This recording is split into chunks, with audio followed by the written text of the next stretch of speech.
absolute pleasure to have the chance to introduce today's webinar, which is a discussion with Dr. George Moore on drones. And I know that a lot of you are very interested. This is a topic that is extremely of the moment. So I'm looking forward to hearing his insights and thoughts. Just to tell you a bit about Dr. Moore, he is currently one moment, scientist in residence at the James Martin Center for Nonproliferation Studies at the Monterey Institute of International Studies. From 2007 to 2012, so before arriving at Monterey, Dr. Moore was a senior analyst in the Office of Nuclear Security at the International Atomic Energy Agency. He is a former Fulbright Scholar and a former Atomic Energy Commission Special Fellow. He's a licensed professional engineer in California, was formerly a research reactor operator, is admitted to the bars of California and Colorado, and a number of federal circuit and district courts bars and the U.S. Supreme Court bar. He also served as a lieutenant commander in the Navy and worked at Lawrence Livermore National Laboratory on nuclear physics, nuclear effects, and radiation detection and measurement. He practiced law as well, as one could imagine from all of those bar admissions. And just because that clearly wasn't enough to do in one person's life, he also has a commercial drone operator's license under the Federal Aviation Regulations Part 107 and a commercial pilot's license. And so with that, I'm going to turn over to you, George, to tell us a little bit about drones and what we should all be thinking about. Thanks very much, Sarah, for the kind introduction. Let me start sharing my screen here. Going to cover a number of topics today, and we're going to go quite rapidly. As we know, drones are in the headlines every day. This morning on my feed, the current headline was about how our defense agency is now going to be investing heavily in counter-drone technology. Don't get hung up on any one of these slides. Don't try and read the details of these drone headlines. Don't try and read the details. I'll cover the high points. You can have the slides after the presentation. They'll be available from VCDNP. There will be a number of links, and those are for your reference. I hope that this will be educational, and for some of you, start you on the road to looking at some of these references and links and developing them in either your country or in international organizations. So here's what we're going to cover. We're going to cover a brief history of the background of drones, their types and uses, killing with drones. We're going to talk about the Ukraine-Russian Federation war. We're going to talk about what might happen post-Ukraine. We're going to talk about regulations that currently exist, both international and domestic. And finally, we're going to touch on some privacy issues. And we're going to wrap this all up in a pretty rapid fashion. So unfortunately, I can't stop for questions as we go along, but put your questions that you might have in the chat. And at the end, we'll have 15 minutes or so for questions. First off, what is a drone? It's a very loose and undefined term, and in different regulatory schemes, it's addressed differently. So you have to be very careful when you're reading regulations. Here are some of the ways that drones are referred to. In the European Union, a lot of times they're referred to as remotely piloted aircraft. Then we talk about remotely piloted aircraft systems. A lot of people use the term unmanned aircraft or unmanned aerial vehicle. The best term now is uncrewed. We're a little more politically correct, so we want to just make sure that we're not offending anyone. All are somewhat used interchangeably with drones. And a key point here, particularly in the Russian-Ukraine war, is that is a cruise missile a drone? Well, there's no bright, shiny definitional break there. So sometimes the news media refers to things that 5 or 10 years ago we would have said are cruise missiles as drones. So just recognize that there are a lot of ways of talking about drones and that they are somewhat interchangeable. This is a what? This is a Reaper drone.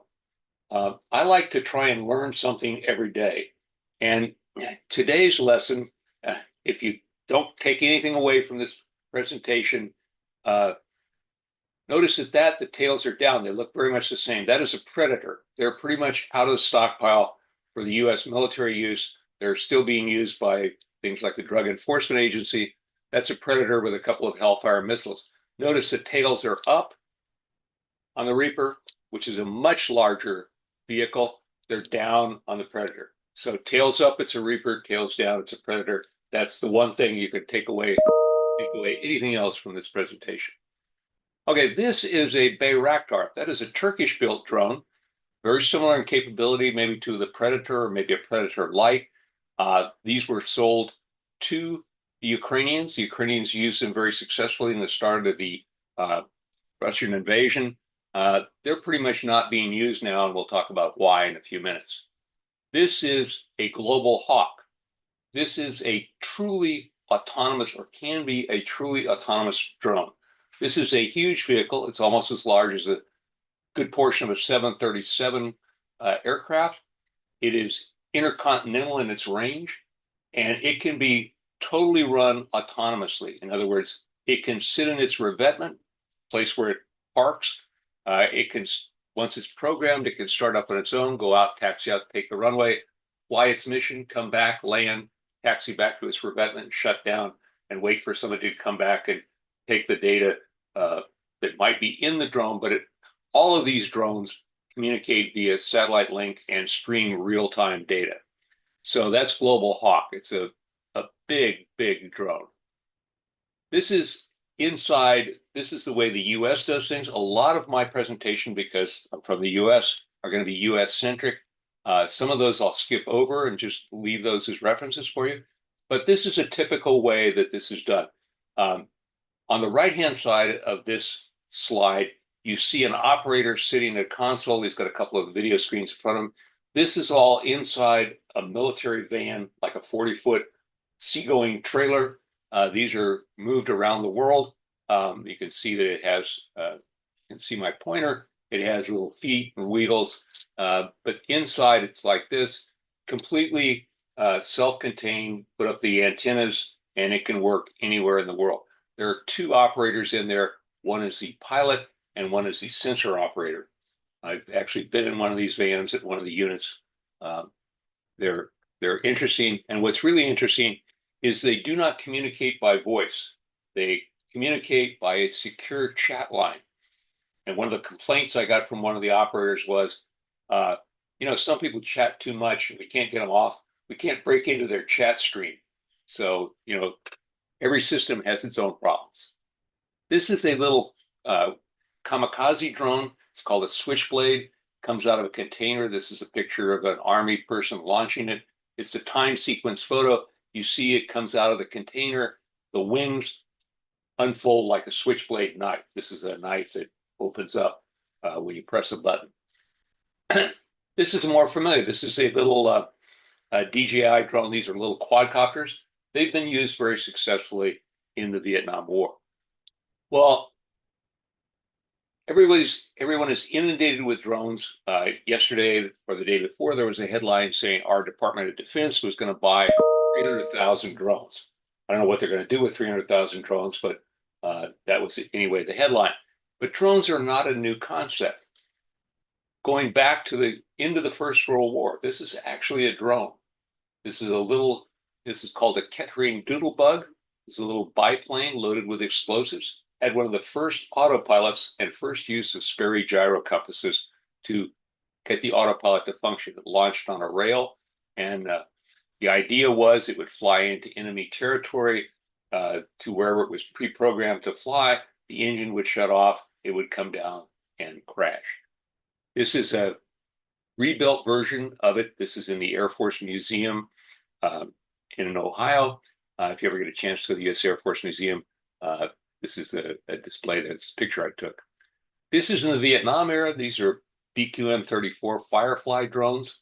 They were used they were not painted orange. These were target drones. The ones that were used in the war were camouflage. They were dropped over North Vietnam. They took photos on actual film. They came out into the Gulf of Tonkin, where they made a crash landing in the water and were recovered by ships, and the photos were recovered. These were called Buffalo Hunters by the Navy. The Air Force who ran the program didn't like it at all. The reason they were called buffalo hunters is most of the photographs were of a water buffalo standing in the field looking up at the drone like, what in the hell is that? Okay, you can even go back to the um,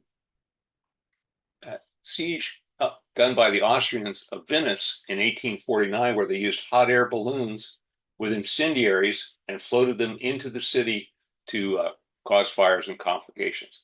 Even older stuff, things that don't fly, things like fire ships, where they would fill up a ship with some flammables, light them on fire, sail them down into the enemy fleet. Worked well if you were upwind, not so well if you were downwind. Okay, drone types and uses. You can categorize drones in a number of ways. There are military drones, there are civilian drones, there are dual-use drones. And the Ukrainians have been very good at adapting civilian drones for military uses. They're typically categorized by their takeoff weight, sometimes by their payload weight, their speed, their range, and their altitude capability.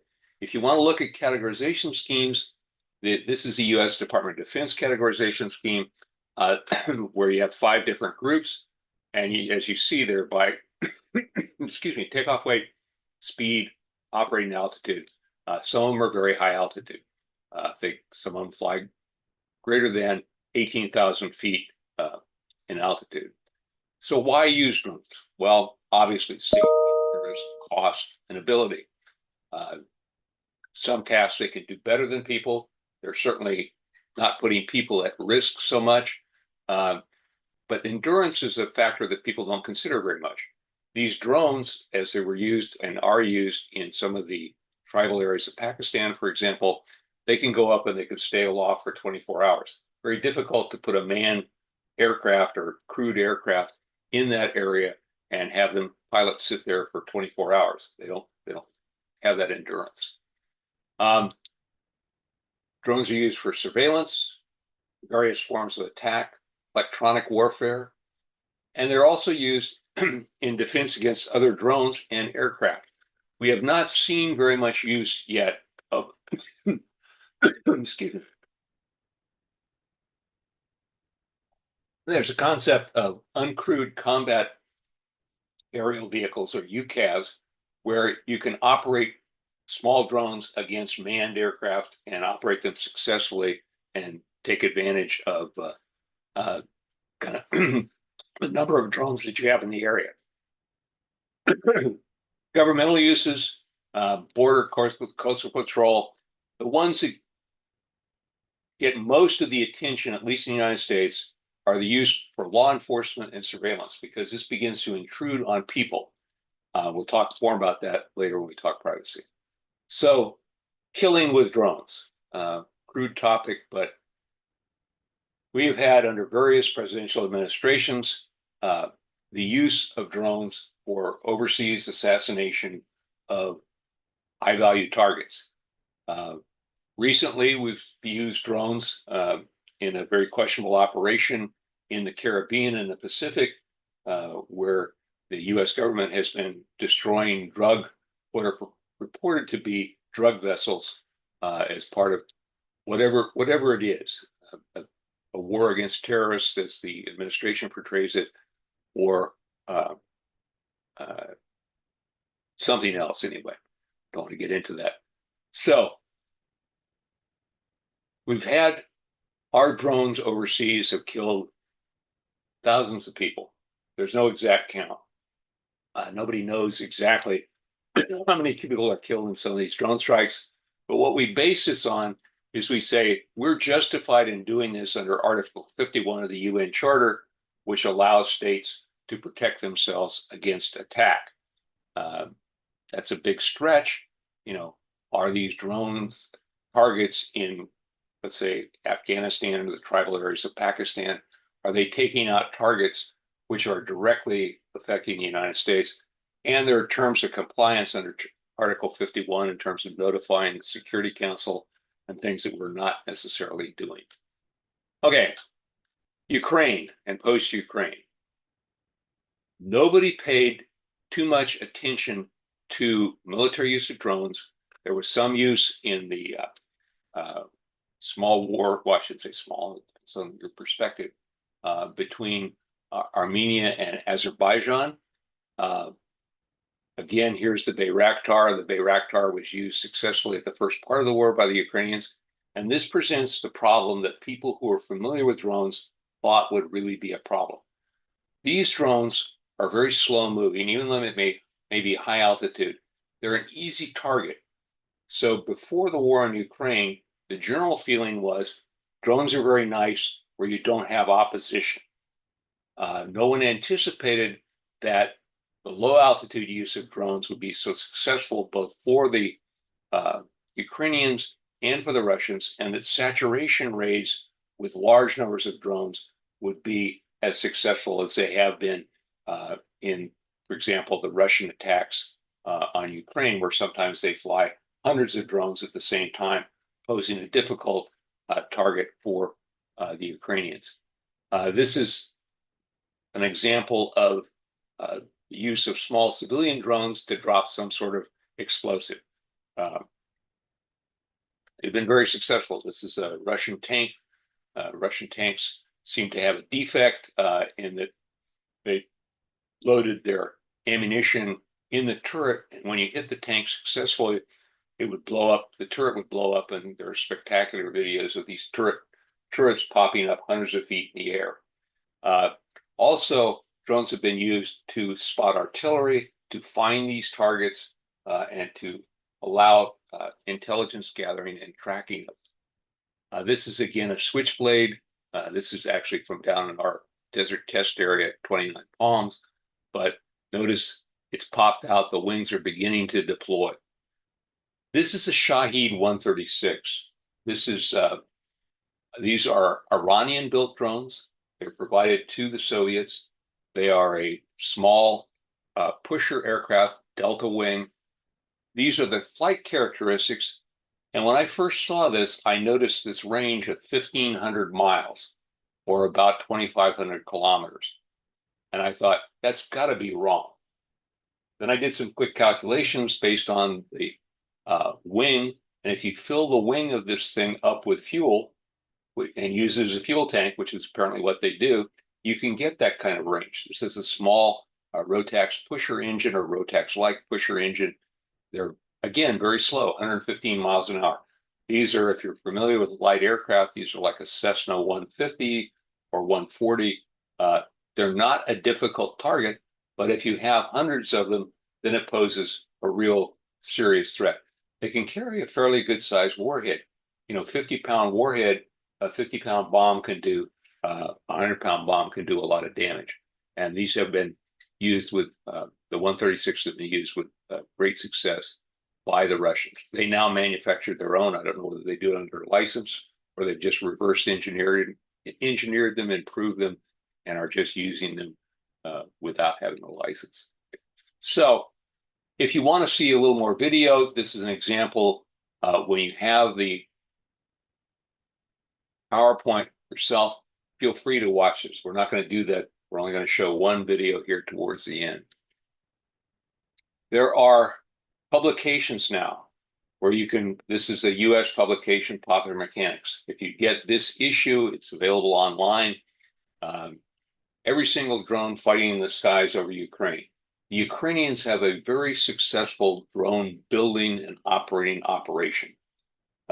More is known about their operation than about the Russian operation, but the Russians, although they were very crude at the start, have been developing more sophisticated drones and are quite competent. This is a reference to that library. You see the use of the small quadcopters. Notice the what's called in drone work. Excuse me, went the wrong way. This camera in drones, it's called first-person vision in small drones. Allows the operator to see what's going on. A lot of the drones now in the Ukraine, because what was happening, Ukrainians would launch a drone. The Russians, who are very good at electronic warfare, would essentially backtrack the control signal and send the missile back at the control point. Now, a lot of these drones, at least in short range, over a few kilometers, are now streaming a very thin optical cable, which allows control through the cable and cannot be interfered with. It's a new development. On the right is just a small drone you can launch. You can see the trailer in the back, but this launches up a ramp. But all sorts of improvement, and like every wartime development of technology, pace of technological development of drones in the Ukraine-Russian war has been extremely fast. Other nations, including the U.S., are playing a bit of catch up to try and figure out exactly where things are going. Here's another example of a wall poster of various types of drones used in the Ukraine war. I mean, the Ukrainians started out sometimes with old Russian cruise missiles, and they just developed their own production facility. This is an example of, and again, I won't click the link. This is a jet drone that the Ukrainians have tested, flown it into Russia. The photo on the left is a bit truncated because it's not, the scale is a little off, but on the right is a pretty good picture of this. It launches on a carriage, the wheels fall off, and it flies to its target. And this can target out to hundreds of miles. The Ukrainians have also been using missiles. Sometimes these get referred to as drones, but they've been using Neptune missiles. They're Ukrainian built. They're fired from a TEL. TEL is this truck here with the missile rack on the back. So, and you can watch a video on this if you'd like later. It's just that everything is being used in Ukraine, from high-end missiles to low-end quadcopters that fly 100 yards to the next trench line. Also, don't forget that we've been talking, and this whole presentation is focused on airborne drones, but waterborne drones and even land drones have been very successful. This is a type of waterborne drone that sank the flagship of the Russian Black Sea Fleet, the Moskva. It was a combined operation. Actually, they put up aerial drones, which drew the Moskva's attention, and some of these drones came in. But notice it's got the camera, it's got the receiving antenna, it's got all the same attributes as an airborne drone. And these were controlled. They ran in, they carry a lot of explosive, and they were able to breach the hull and sink the ship eventually. So the question is, where do we go from Ukraine? I mean, someday, in some way, the Russian war in Ukraine will end. And drones, however, will stay. Now, are we doing what we're always accused of doing, is preparing to fight the last war? That's a question. In other words, we always tend to take the lessons from a war and say, well, the next war is going to be like that. Maybe it will, maybe it won't.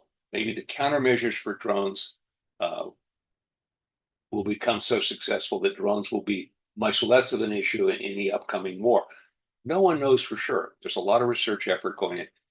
One of the potential things that people are considering, what are the effects of AI incorporation in drones?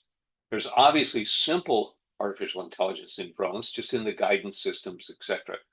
But sophisticated use of AI, so far at least, has not been a big factor, although there are a lot of ways it can. And let me make one point here for this audience. All the things we're talking about, warfare use of drones, etc., you can think of in the context of nuclear security for nuclear facilities. What happens if a terrorist operates drones like this? What happens? What has to be done to defend the facility? A lot of things are going to come out of the Ukraine-Russia war, or already come out. There are potential threats. For example, going back, if we went back to the first picture of a very successful, although scary, Ukrainian attack on some Russian air bases, where they destroyed Bear bombers, strategic bombers on their base. Well, that's going to cause people to do a lot of different things. We've already seen the implementation of, for example, cages over the tops of tanks so that a drone can't attack from the top. It will be stopped by the cage and detonate early and presumably not destroy the tank. So there's going to be lots and lots of things coming out of Ukraine. Here are, I don't want to go through this, here are some of the countries which are developing and selling both military and civilian drones. United States, China, Turkey, Israel. You go down the list, almost every major country does, and surprisingly, some minor groups do. Iran has been very successful in both their missile and drone. And if you followed this, the Houthis operating out of Yemen are manufacturing drones. They have caused a number of problems to shipping in the Red Sea, places near the Straits of Hormuz. The U.S. military and other foreign, U.S. Navy and other foreign navies have had to defend against these drones. This is a picture of Houthi home-built drones, a little drone industry in Yemen. Now let's get to the point of regulatory issues. What are we talking about here? Well, regulation is still in its infancy. Regulation of technological aspects always seems to be slow, in most countries at least. In the United States, and everybody would say, well, United States, you advanced in this. We're still dealing with issues as to who can control or regulate drone use, who can destroy drones. There are only 4 federal agencies that can legally destroy drones: Department of Defense, Department of Homeland Security, Department of Justice, and which one am I forgetting? Homeland Security. Anyway, there are 4, and this means the local police, the state troopers, the people who are tasked with protecting events, although I'm sure they would do it if they were to encounter a hostile drone like at a sporting event, they are not legally authorized to take down a drone. This has been a debate for years in Congress as to who should be able to do this. So our regulations are still a work in progress. Who can tell you where you can fly a drone in the United States? Only the Federal Aviation Administration. They're the only ones who have that authority. A lot of cities, states try and do that, but unless they go through the FAA, what they're doing is not actually correct. On an international level, the International Civil Aviation Organization, headquartered up in Montreal, they work on uncrewed aerial systems and they develop model regulations. So far, there has not been a lot of international traffic by drones. That will change. We will probably see at least uncrewed cargo aircraft, in the next 10, 20 years. The ICAO will become more involved. What the ICAO does, if you get on an airline at Vienna and you fly to, let's say, to Egypt, the ICAO standards ensure that aircraft's equipment is compatible with the equipment in Egypt, it's compatible with the equipment in Vienna, it's compatible with the equipment all around the world. And they will begin to do this more with drones, but there hasn't been a need for that because border crossings by drones, other than, let's say, the provocative Russian intrusions into Poland, that hasn't been an issue. So how do we control the spread of military drones? There's been a movement to say, hey, this is dangerous technology. Can we control it? The answer probably on the low end by smaller drones is that cat is out of the bag. It's a U.S. idiom, meaning it's gone. The attempts to control that are probably not good. The Missile Technology Control Regime and the Wassenaar Arrangement both have provisions for some attempts to control the spread of drones and drone technology. Those are voluntary agreements. Not all the states that produce drones are members of those agreements, and so they haven't been very effective. We could look to modify them. That's probably not a great idea in terms of the effectiveness of modifying them, but it's a hope. Better would be a new treaty or some agreement. So right now, domestic control it varies all over the place. The European Union has their control schemes. Each country, sometimes in countries in Europe, various regions are authorized to control.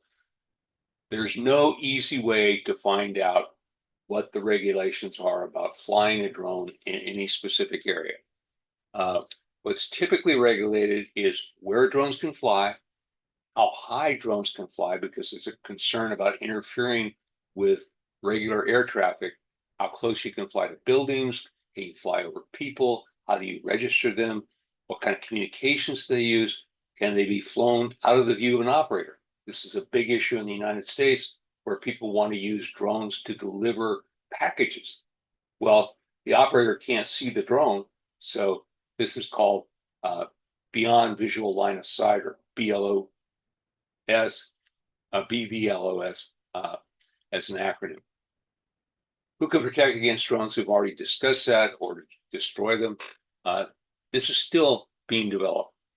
A good overview of drone laws, and this is the current overview of drone laws, is this reference here, drone laws by country. But if you're wanting to fly a drone, or you're an agency that wants to put drones out into the world, you really need to focus on what exactly that country's regulations are. And even within a country, they can be very different regulations. So this is a good guide. You can go to that. Now, these are U.S. issues, and I'm not going to refer to these because these are very U.S. centric, but it's in the slide pack. You know, we have regulation is slow to follow technology. Even slower are the courts and the judicial system. We're still having things work their way through the courts in the United States. And so you have to postulate as to how these things go. We have no real federal regulation of drones right now, other than through the FAA. There's no privacy control of drones throughout the 50 states. There's even an open question, you can find some good literature about this, is whether states are a better platform for experimentation about controls. One theory is controlling drones is better done closer to where the drones are being used because the local people have a better idea. It's very different to use drones in Alaska than it is to use them in Monterey, for example. Okay, again, U.S. issues. We'll skip over this. All right, privacy issues. This is where we're going to begin to wind up here. Why do I include privacy issues? And besides the fact that I'm an attorney and I'm interested in them, but these are the things that really affect people. How do you feel about privacy? And people and countries have very different ideas about this. If you watch this video later, you'll see this is a woman was on a beach in the eastern United States. A teenager flew a drone over. I mean, she was just in her normal bathing suit. She followed the drone back to its source, got in an altercation with the teenager, and she got arrested for assaulting him. So there are issues about this. Here's some U.S. suggested readings on what we call Fourth Amendment cases. These are cases where law enforcement has to go to a court, and they have to get court order in order to do whatever they're doing. And the question is, how does that play out with drones? Do you need a court order to use a drone to do specific types of surveillance? Maybe yes, maybe no. They're still developing. Mega privacy threats. But I'm mega big. This is not MAGA. This is mega. Argus and Gorgon stare. And this is really scary stuff. Orwell's 1984 came and went, but Big Brother has new tools. And even what we're going to show here in a minute on Argus and Gorgon stare, also think about satellites. What are the capabilities, surveillance capabilities of satellites? And how does that affect your privacy? This is, remember, tails up, it's a Reaper. This is a Reaper taxiing in. The soldier here, or Air Force person, not sure whether it's Air Force or not, he is actually signaling to the operator of the drone, giving him hand signals, which the drone operator is seeing through his camera. So he's giving him a hold sign. Notice it's taxied down the taxiway. But under the wings are these big pods. What's in the pods? These are not missiles. These are pods for some sort of surveillance. The idea of wide area airborne surveillance, Gorgon Stare and Argus, is to mount a massive array of cameras, surveil an area the size of a small city, stream all that data, and be able to track all movements within that area on a real-time basis, or go back and rewind. In the United States, and I think in some other places, we have things that occur called carjackings. In other words, if you're unfortunate, somebody comes to your car, sticks a gun in and says, give me your car. Hopefully nobody gets hurt. The guy drives off or woman drives off in the car. Wouldn't it be wonderful if we could then play back a recording like this and track that car and know where it went and, get some idea of who did the carjacking? Well, maybe that's a good idea. Maybe it's not. This is Gorgon Stare. Big radius, 4-kilometer radius. Again, Gorgon Stare. This is the one video we're gonna watch, and this may take a bit of time. Sure that skip verification. Reporting forces on the ground, a Predator team mistook a convoy of Afghan civilians, including women and children, for militants. George, we don't see your video. It should be on. Is that a rifle? The answer is... I'm sorry, what?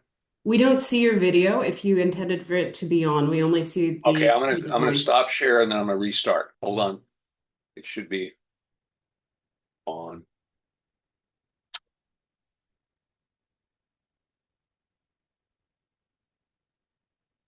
Now you should see it. Predator team mistook a convoy of Afghan civilians. Are you seeing it now? Okay. Hold on. The pilot asks, is that a rifle? The answer is... Sometimes this is a little kludgy, but it's worth it. Let's just go back to share again.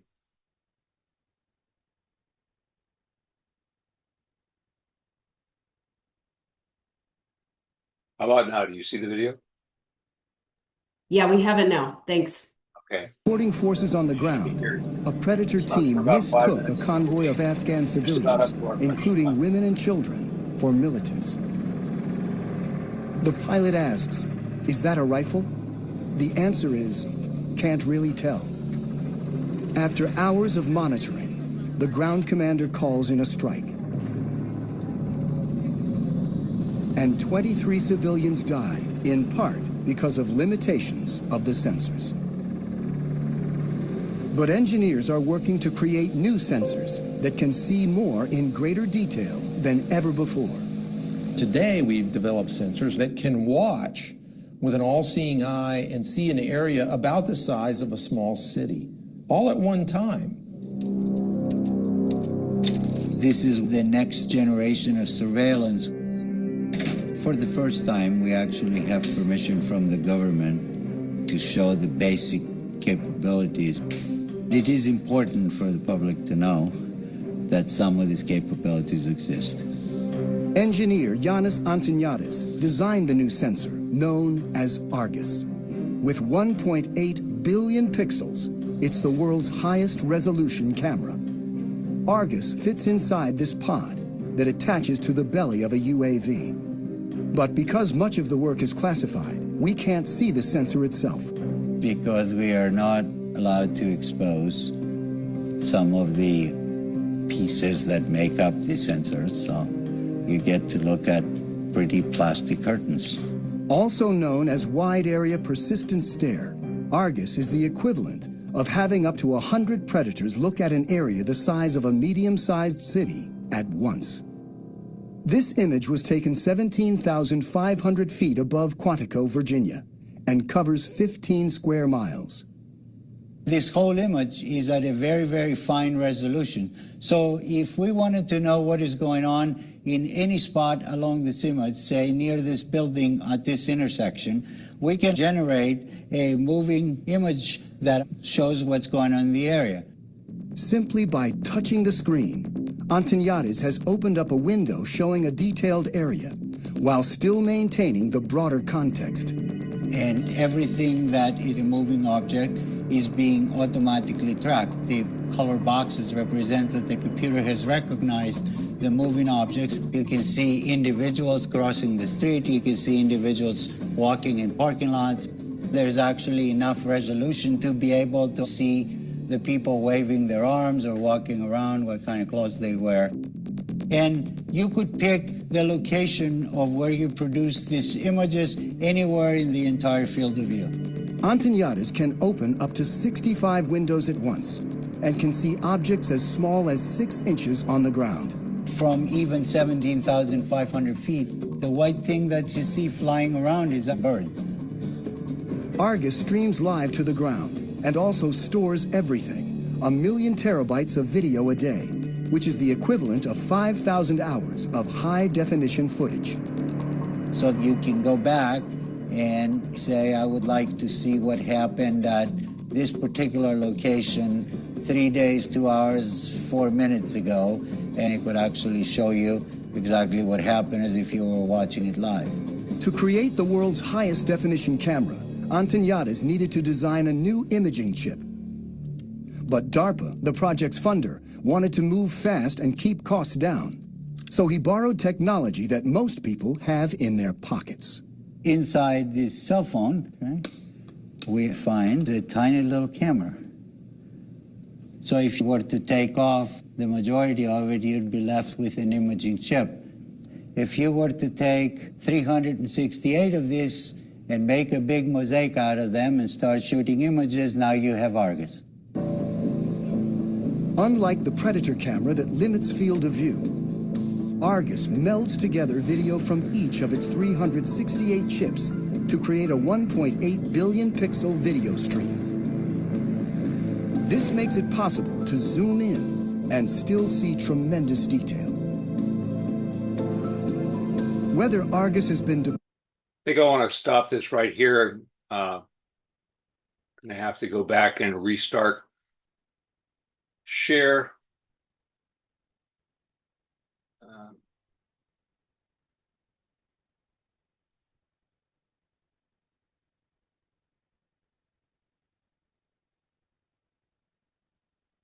So you should have my regular screen back on, correct?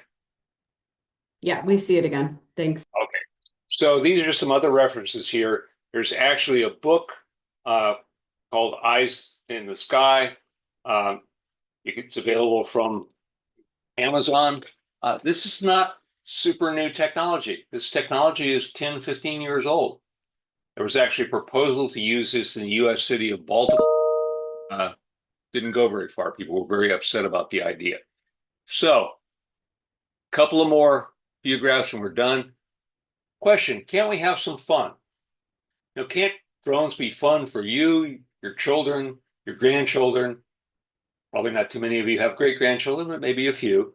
So you can investigate the whole aspect of drones and recreational use. But again, there are regulations that cover that in most countries, and you don't want to run afoul of those regulations.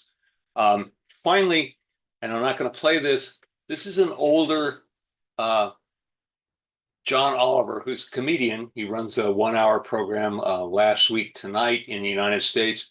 He did an issue, or one of his programs was about drones.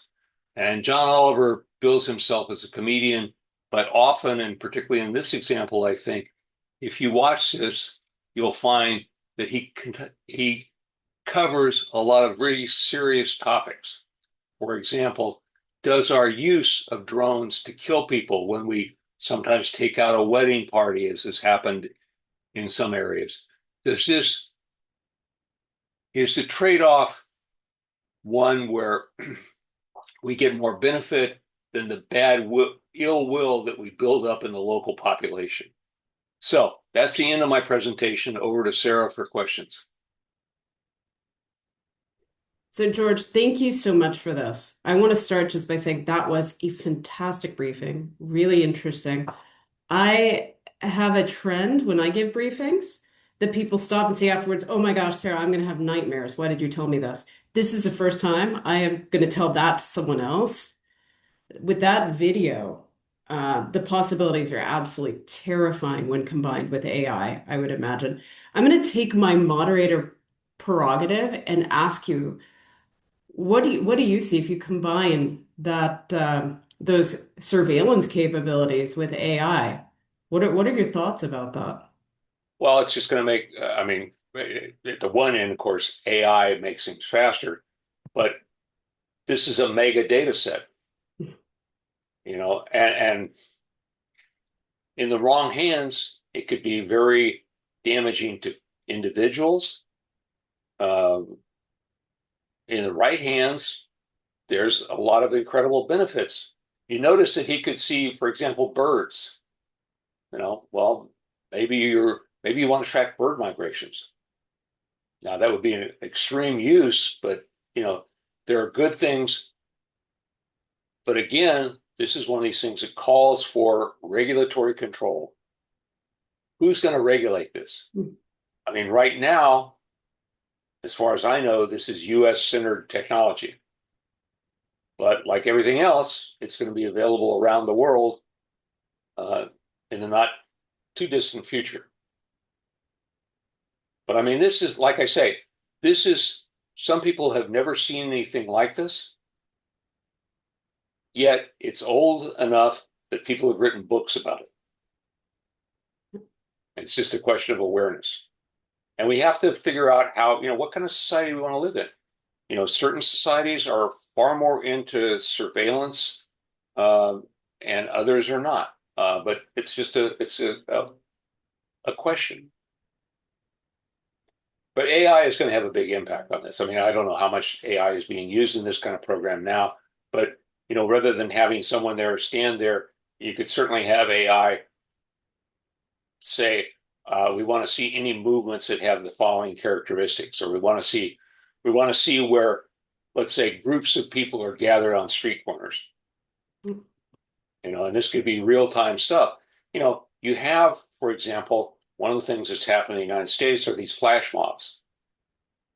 Flash mob is where a bunch of people using their smartphones or cell phone technology say, let's all meet at such and such a place and we'll gather 100 people and rob a store. Well, that's not very good, and the police really have no ability to deal with that until it starts and they get a call from the store or whatever. But if you had a surveillance system like this, you could have it with AI say, combine AI from audio, combine AI from video. Where is this happening? Where do you think it's going to happen? And police could deploy. Now, that sounds wonderful, but maybe not so good. Yeah, it's a lot of privacy considerations here, but I'm going to continue this audit. We have a lot of questions right now. I'm going to pull some of them out. We only have about 10 minutes, but I want to continue on with this question about AI and going beyond just surveillance. There's a question, what trends are you seeing in the use of AI and drones? And is there a large push in the training of models for target identification, or are there other use cases? Well, I see a couple of areas for AI use with drones. One is what's on the platform itself. In other words, what's on the drone itself. But other things are supportive measures where, for example, AI in real time can assess attack pathways and then communicate those to the drone. They can look at defense responses and communicate those to the drone. Some of that can be done on board. One of the ways to defend against drones, particularly those which use GPS or some external navigational inputs, is to essentially, used to be a term for it called meccaning, essentially provide the vehicle with false sensors so it goes in the wrong direction or goes off course. You don't have to do too much. GPS is a fairly weak signal, so it's pretty easy to jam and then override that. Advanced AI on the drone can determine that that's happening. It can switch navigation modes. It can do better better integration of the drone sensor input. Old cruise missiles had what were called Turcom strips where they had pre-programmed radar tracks, essentially, that the drone could follow using its onboard, very short-range look-down radar. You can do the same sort of thing with AI on drones. I think there's a range and sophistication of drones where AI will have more of an impact on the small, little. I mean, we already see. You can buy a DJI drone for $400 or $500, which can do things that 5 years ago couldn't do. They can avoid trees. They can avoid power lines. They have their own sensor on board, and they're quite capable. Plus, most drones have a return to home function or a tracking function.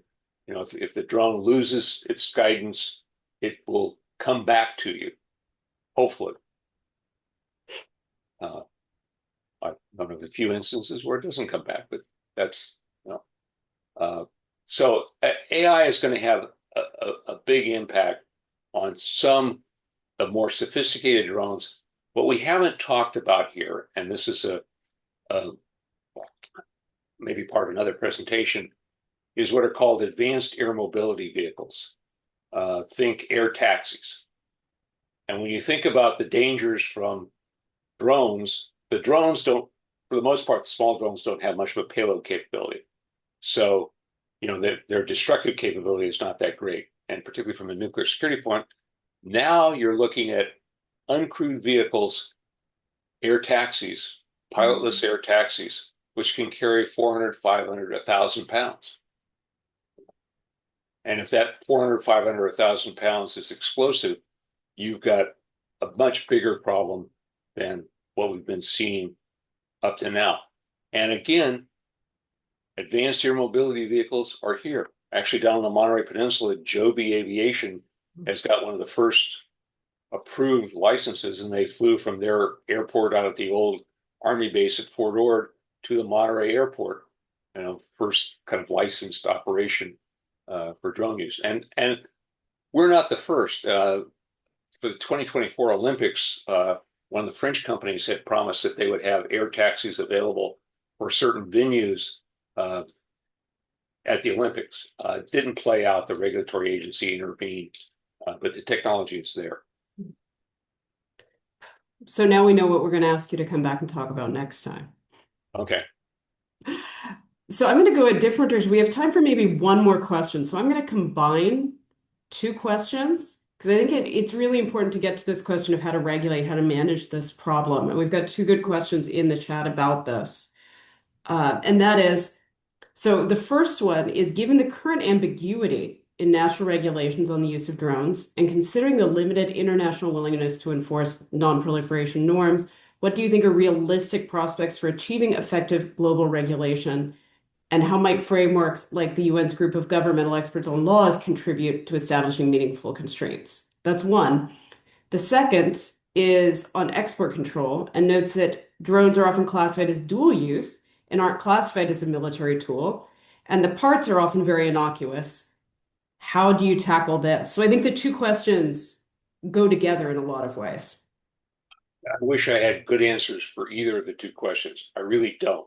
I'm hopeful that after however the Russian-Ukraine war settles, that states will then have the time to step back and take a look at this issue and maybe come to some bigger agreements.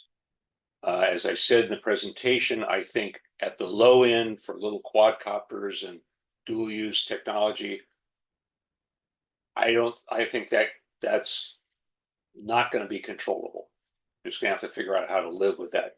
But I do think that at the high end for sophisticated drones, the Reapers, the Bayraktars, the Chinese variants of those, there might be some agreement reached on export control, probably under both the Wassenaar Arrangement and the Missile Technology Control Regime, that might have some success. But I'm not real hopeful about that. It's like How do you control helicopter? And there are a lot of things in terms of, do you want to control under export control, for example, the capability to 3D print drones, which is there. People are doing this now. I mean, you can't 3D print the motors yet, and the controls, but you can certainly 3D print the airframes and do quite a job on that. And even very large airframes, if you have large enough 3D printers. And of course, 3D printers are no longer just plastic; they're metals and other things that you could do. So it's difficult. Who will be the leader or driving force in the international community in doing this? It may come in from the side. It may come in from uh, not so much the military aspects, but let's say the nuclear security aspects. Uh, People may uh, take nuclear security threats more seriously than saying they may say about military stuff. We just can't control that. The cat's out of the bag. Everybody knows this. Maybe we can control jet-powered drones or something like that. But by and large, a lot of that is the time to control it has passed in some areas. That's my personal opinion. I hope it's wrong. I mean, it'd be good that if you could do that. Well, it's not leaving us with a very positive feeling, but to be honest on this topic, I would have been surprised if we had left with a, oh yes, this will be easily controllable. We'll manage this, no problem. So very much appreciate it. We're now near the end of our time. And what I'd like to do now is just really thank you, George. Thank you for coming, for giving us this webinar, for sharing your experience and your knowledge on this topic.